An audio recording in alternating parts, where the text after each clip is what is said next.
At 82, I've lived a long life filled with lessons, joys, and mistakes, but one decision stands out as my deepest regret: moving into a nursing home. At the time, it seemed like the sensible choice. My family encouraged it, painting a picture of comfort, safety, and round-the-clock care. I trusted their assurances, believing I'd be well taken care of in my later years. But once I settled in, I realized the reality was far from the rosy image I'd been sold. If you're considering a nursing home for yourself or a loved one, you might think it's the safest or easiest option. You may have been told it's the best way to ensure care and peace of mind. But before you make that life-altering decision, I want to share 6 critical lessons I wish someone had shared with me. Life in a nursing home isn't just about convenience. It transforms every aspect of your existence, and leaving is far harder than you might expect. Please stay with me until the end, as these insights might surprise you and could be exactly what you or someone you know needs to hear before making such a monumental choice. Let's dive into the 6 regrets that changed how I view my decision. Regret 1: losing my independence. The most jarring realization after moving into the nursing home wasn't the small, sterile room, the rigid meal schedules, or the unfamiliar faces around me. It was the sudden loss of control over my own life. At home, I had my routines built over decades. I decided when to wake up, what to cook for breakfast, and how to spend my afternoons. I could take a walk around my garden, savor a cup of tea in my favorite armchair, or lose myself in a book whenever I pleased. These were the small freedoms that defined my days, the threads that wove my life together. But in the nursing home, those threads unraveled. Everything operated on a schedule that wasn't mine. Breakfast was served at 7:30 a.m., whether I was hungry or not. Lights out came at 10 p.m., even if I wanted to stay up reading. Want to take a walk outside, I had to ask permission and often wait for a staff member to accompany me. Simple choices: what to eat, what to wear, when to shower, became privileges, not rights. I'll never forget my first week. I woke up in a bed that didn't feel like mine, reached for the novel I'd been reading at home, and realized it wasn't there. My books, my cozy chair, the little knickknacks I'd collected over years gone. In their place were bare walls, a hospital-like bed, and a sinking feeling that I was no longer the master of my own life. The hardest part was realizing that once you surrender your independence, reclaiming it is nearly impossible. You adapt because you have to. You stop arguing when they hand you a plate of food you don't want. You stop asking to go outside when it's not time. You learn to fit into their system, but in doing so, you lose pieces of yourself. I remember watching other residents, their eyes dull, their movements slow as they shuffled through the same routines day after day. It was like watching a part of them fade away, and I felt it happening to me too. If you're considering a nursing home, pause and ask yourself, are you truly ready to give up the small freedoms that make your life yours? The ability to choose your meals, your schedule, your pace. These are the things that keep you grounded. Once they're gone, you'll miss them more than you can imagine, and the weight of that loss lingers. Don't assume you'll adjust easily. Think about what it means to hand over the reins of your daily life to someone else. Regret 2: feeling forgotten. One of the most painful truths about life in a nursing home is how quickly the world outside moves on without you. When I first arrived, my family promised they'd visit often. "Don't worry, Mom," my daughter said, "we'll be here all the time." I believed her. In the beginning, they kept their word. My daughter came every Sunday bringing stories of her week. My grandchildren popped in on weekends, their laughter filling the room. For a while, I felt connected to the life I'd left behind. But as the months passed, the visits grew less frequent. My daughter started calling instead of coming in person, citing work or other commitments. My grandchildren got caught up in school sports and their own lives. Holidays were the hardest. Everyone promised they'd come for Thanksgiving or Christmas, but last-minute changes, a sick child, a work emergency meant I often spent those days alone, watching other residents stare at the door, hoping for a familiar face. It wasn't that my family stopped loving me. Life just got in the way. When you're not part of their daily routines, when they don't see you at the kitchen table or hear your voice in the house, it's easy for them to assume you're fine. They think you're adjusting, that the staff is taking care of you, that you don't need them as much. But the truth is, you do. The loneliness creeps in slowly like a fog you don't notice until it's all around you. I remember one evening, sitting in my room holding my phone, debating whether to call my son. I didn't want to seem needy or guilt him into visiting, so I put the phone down and stared at the wall, realizing this was my new reality, waiting for connections that might never come. I saw it in others too. There was a woman named Margaret who used to light up when her son visited, but as his visits tapered off, she stopped talking about him. She'd sit in the common room knitting the same scarf for months, her eyes fixed on nothing. The staff were kind, but they couldn't fill the void left by family. If you're considering a nursing home, ask yourself, are you prepared for the loneliness that comes when the world moves on? No matter how much your loved ones care, being out of sight can mean being out of mind, and that isolation cuts deeper than you expect. If you're finding these insights valuable, please comment number 2 below to let me know you're here. And if you haven't subscribed yet, please do, and turn on the notification bell so you don't miss future posts. Your support means the world. Regret 3. Losing my sense of purpose. When I moved into the nursing home, I thought I was just changing my address, not my reason for living. At home, I had responsibilities that gave my days meaning. I watered my garden, made my morning coffee just the way I liked it, and tidied my small apartment. I had hobbies: knitting, reading, even writing letters to old friends. These tasks, however small, gave me a sense of purpose. They were reasons to get up each morning, to feel like I was contributing to my own life. But in the nursing home, those routines disappeared. Meals were prepared for me, so I no longer cooked.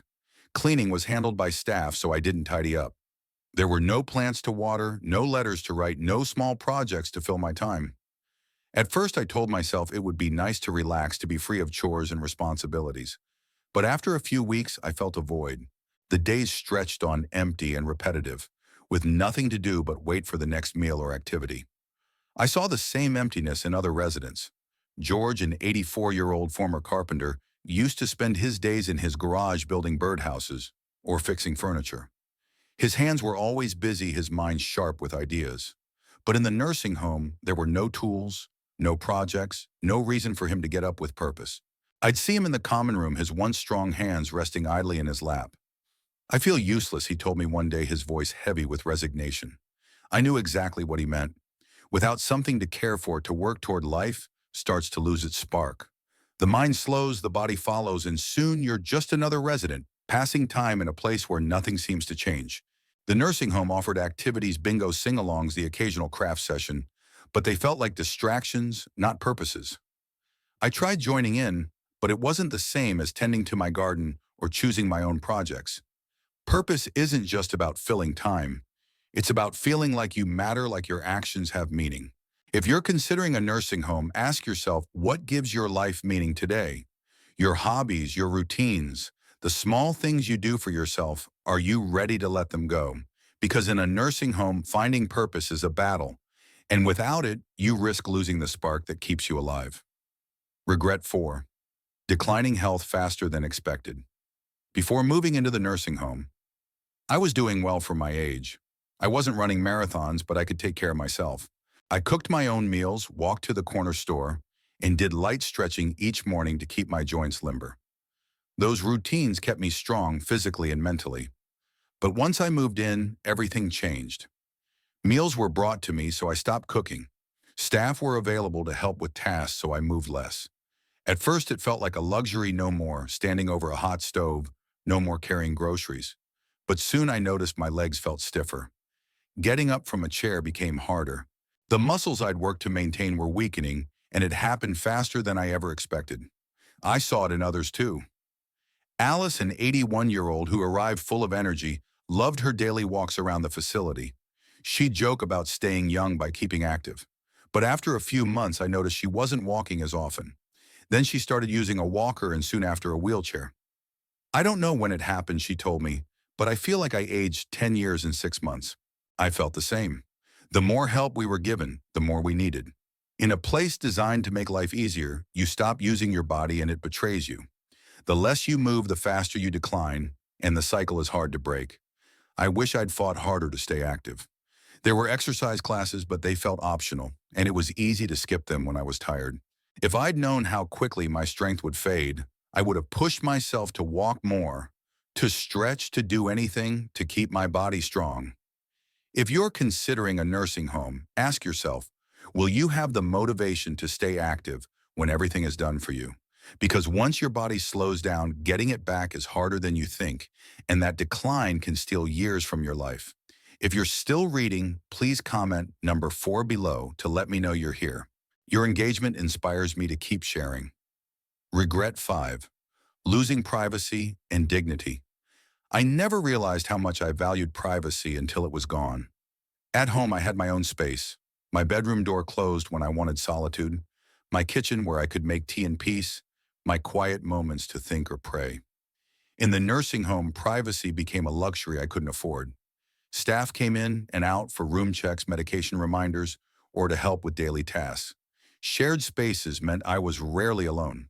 Even personal moments, dressing, bathing, using the bathroom, often required assistance, which felt like a blow to my dignity. I understood the staff were doing their jobs, but it's humbling to need help for things you've done independently for 80 years. In my first week, I struggled with the lack of control. Want to take a shower, I had to wait for an aide schedule. Need the bathroom. Pressing the call button sometimes meant waiting longer than I was comfortable with. Meal choices were limited. If I didn't like the day's menu, I had to make do. Sharing a room was another challenge. I was fortunate to have a kind roommate, but others weren't so lucky. One woman told me about her roommate's loud snoring and constant TV making sleep impossible. Another had a roommate with dementia who wandered into her space at night. No matter how you try to make your room feel like home, it's never truly yours. The walls, the bed, the schedule all belong to the facility. Dignity erodes in subtle ways. Staff might knock, but not wait for an answer. You're spoken to as a patient, not a person with a lifetime of experiences. Your routines are dictated by someone else's clock. I felt like I was shrinking, becoming just another name on a chart. If you're considering a nursing home, ask yourself, are you prepared to give up the privacy and dignity you've always had? Because once they're gone, it's hard to feel like yourself again. Regret 6. Realizing leaving is harder than you think. When I moved into the nursing home, I told myself it was temporary. I thought I'd try it out, see how it felt, and if I didn't like it, I'd go back home. But leaving wasn't as simple as I'd imagined. My house sat empty, and my children started making changes, selling furniture, clearing out closets, even discussing renting the place out. When I mentioned moving back, they hesitated. Are you sure you can manage alone? They asked. Isn't it safer to stay? I saw their concern, but it felt like they'd already moved on from the idea of me living independently. The longer I stayed, the harder leaving became. After months of less activity, I wasn't as strong as I used to be. Simple tasks like cooking or climbing stairs felt daunting. My confidence waned and the idea of living alone seemed risky. I met others who felt the same. One man, Robert, had planned to stay for a few months after a fall. But his home was sold to cover costs, and he no longer had anywhere to go. The nursing home became his world, and the outside life he'd known faded into memory. The financial, physical, and emotional barriers to leaving were bigger than I'd expected. Savings dwindle, homes disappear, and your body adapts to a life of less effort. If you're considering a nursing home, ask yourself, are you prepared for the possibility that leaving might not be an option? Once you settle in the world you left behind, changes in the path back is rarely as simple as you hope. If you're still here, please comment number 6 below. Please subscribe and share to support more stories like this. Final thoughts. I don't regret growing older. Aging is a privilege. But I deeply regret believing a nursing home was my only option. I walked in expecting comfort, safety, and care. Instead, I lost my independence, my privacy, my purpose, and parts of myself I hadn't realized were so vital. Are all nursing homes bad? No, some people genuinely need their level of care. But before you decide, weigh what you're giving up. Your routines, your freedom, your sense of self, these are worth fighting for. If I could go back, I'd have explored every alternative in-home care, community support, anything to stay in my own space. I'd have asked harder questions about whether I truly needed to move. If you or a loved one are facing this choice, take your time. Ask, is this truly the best path or just the easiest? Your life today, your choices, your home, your purpose is worth holding on to for as long as you can. Don't let convenience overshadow what makes you you. Thank you for reading. Please share one thing you learned in the comments and how you plan to use it. Your thoughts inspire me to keep sharing. If this resonated with you, like, subscribe, and share to help others make informed decisions. I look forward to connecting in the next post.